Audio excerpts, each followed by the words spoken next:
Bienvenue dans cette nouvelle édition de l'Africa Tonight. Au sommaire, la Guinée équatoriale se prépare à la reprise du dialogue national prévu en novembre. Dans cette optique, le décret d'amnistie générale a été signé par le président de la République. Réaction dans les rues de Bata. La Zambie a perdu son président. Michael Sata est décédé à l'âge de 77 ans.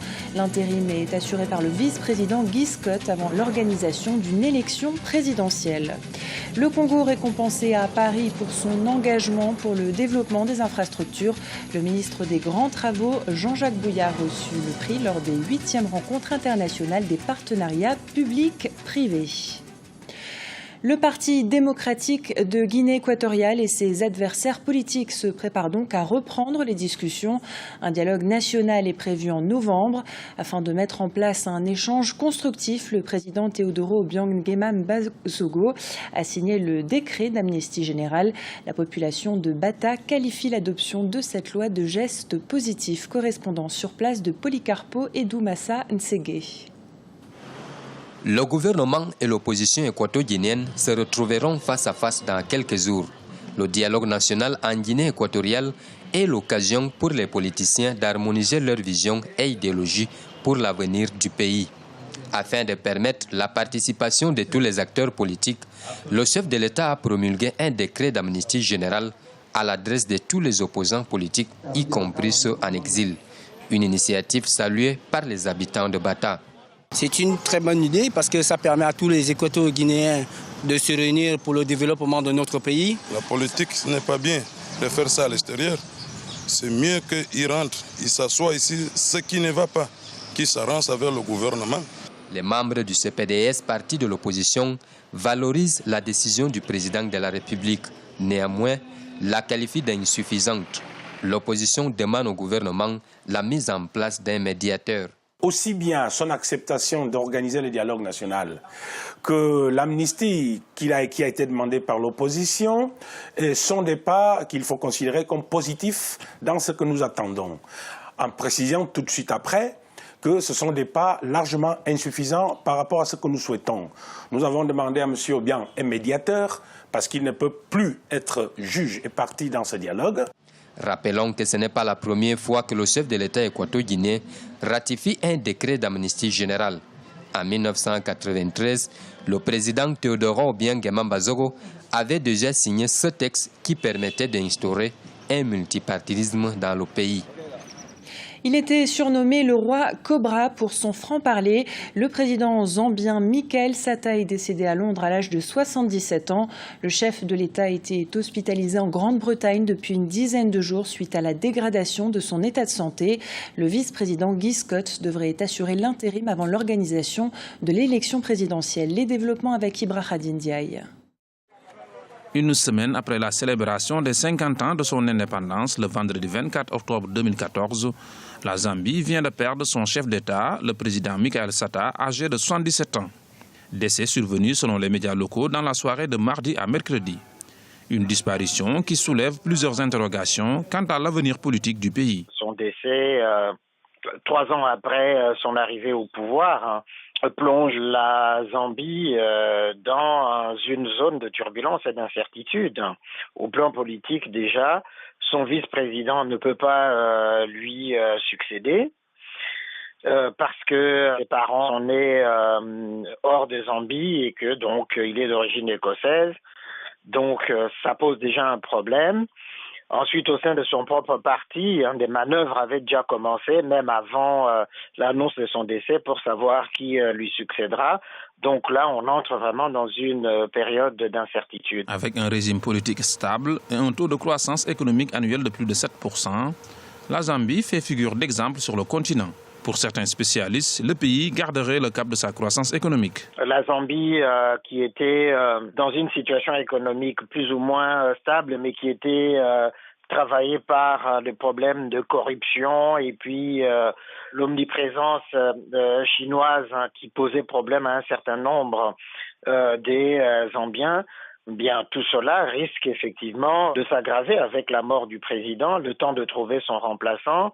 de continuer, au fond, d'assurer la continuité de l'État, effectivement, il y a ce risque-là. La présidentielle étant prévue pour 2016, la présidence par intérim sera assurée par Guy Scott en attendant la tenue d'élections anticipées.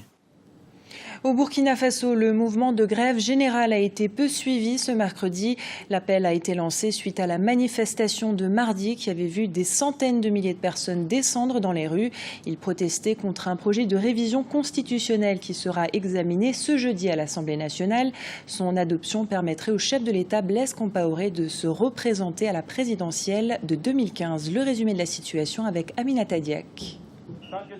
Les syndicats du Burkina Faso avaient appelé ce mercredi 29 octobre à une grève générale sur toute l'étendue du territoire. Une manifestation qui, selon les sources officielles, n'a réuni que quelques centaines de personnes. Même si le mouvement social a été peu suivi, les organisateurs se félicitent d'avoir atteint leur objectif. Il y a eu la mobilisation. Nous avons pu organiser la marche comme on le voulait. Nous avons pu également tenir notre meeting et le message que nous avions à délivrer a été fait. Alors, nous pouvons dire que c'est une satisfaction. Nous ne sommes pas encore à la fin de la journée. Pour les autorités, ces contestations illustrent la vitalité de la démocratie burkinabé. Seulement, elles précisent que la marche des syndicats avait été prévue bien avant la manifestation contre le projet de révision constitutionnelle. C'est quand même normal que les gens manifestent. Quand ils ont des avis différents, quand ils ont des positions différentes, ils peuvent le dire clairement à travers ce genre de manifestations qui doivent rester dans les règles de la République. Pour la marche des syndicats aujourd'hui, je dois dire que beaucoup d'informations ne sont pas véritablement fondées. Non, la marche des syndicats aujourd'hui avait été programmée très longtemps avant. C'est lié à la vie chère. Et leur programmation avait été faite avant que se forme le programme, ça marche, qui est en rapport avec la révision de l'article 37. Le lien n'est pas direct. Mais bien entendu, tout cela montre que le Burkina a du travail à faire pour améliorer sa gouvernance. L'examen du projet de modification de l'article 37 de la Constitution est prévu ce jeudi 30 octobre à l'Assemblée nationale. Pour marquer son désaccord, l'opposition a appelé ses militants à bloquer l'accès au Parlement. Les 8e rencontres internationales des partenariats publics-privés se déroulent ce mercredi et ce jeudi à Paris. Ces 2 jours de débat sont dédiés aux acteurs en charge de la gestion des services publics. Les débats de ce mercredi se rattachaient à la commande publique et aux outils pour relancer l'investissement public national et local. Le ministre congolais délégué aux grands travaux était présent. Jean-Jacques Bouillard a reçu un prix pour l'engagement pris par son pays dans le développement des infrastructures. Je propose d'écouter le ministre congolais des grands travaux au micro de Paul de Singoué. C'est plutôt un encouragement, mais c'est surtout un engagement pour vous. Vous voyez, c'est un référentiel. Si cela ne marche pas, nous pourrons revenir à ces jours pour dire mais à quoi a servi ce prix. Et nous souhaitons que ce prix soit véritablement la consécration de ce partenariat et de votre réussite. Merci. Merci. Le Cap-Vert connaît un succès socio-économique remarquable, notamment grâce aux nombreuses réformes engagées par le gouvernement. Le pays est devenu l'un des exemples à suivre en Afrique pour les partenaires internationaux. Mais pour l'archipel, l'aide internationale reste encore nécessaire, comme nous l'explique Aminata Diak.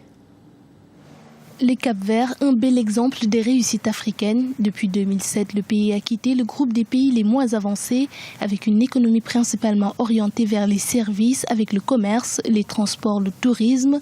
L'archipel est devenu un partenaire privilégié des bailleurs de fonds, un succès qui a requis au préalable de nombreuses réformes. Depuis 2003, nous avons développé une stratégie qui a pour but de transformer en profondeur le contexte socio-économique du Cap-Vert.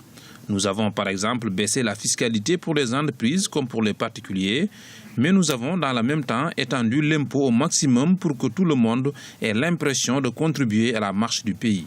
Les autorités ont pour ambition de faire du Cap-Vert un pays moderne, répondant aux critères de compétitivité imposés aujourd'hui par l'économie mondiale. Un projet qui, selon le chef du gouvernement, se fera avec les Cap-Verdiens placés au cœur des préoccupations nationales. Pour atteindre et conserver un tel équilibre, il faut permettre à la société civile de jouer le rôle qui lui revient, de l'autoriser à mettre la pression sur les gouvernants, comme c'est le cas dans notre pays.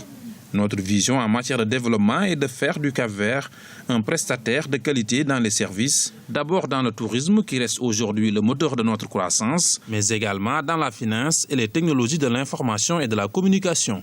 Le Cap-Vert est aujourd'hui cité comme étant l'un des exemples à suivre en Afrique en matière économique. Cependant, le pays est confronté au changement climatique et ne dispose d'aucune autre ressource que ses habitants. Le pays a également recours au marché international pour satisfaire pratiquement tous ses besoins alimentaires.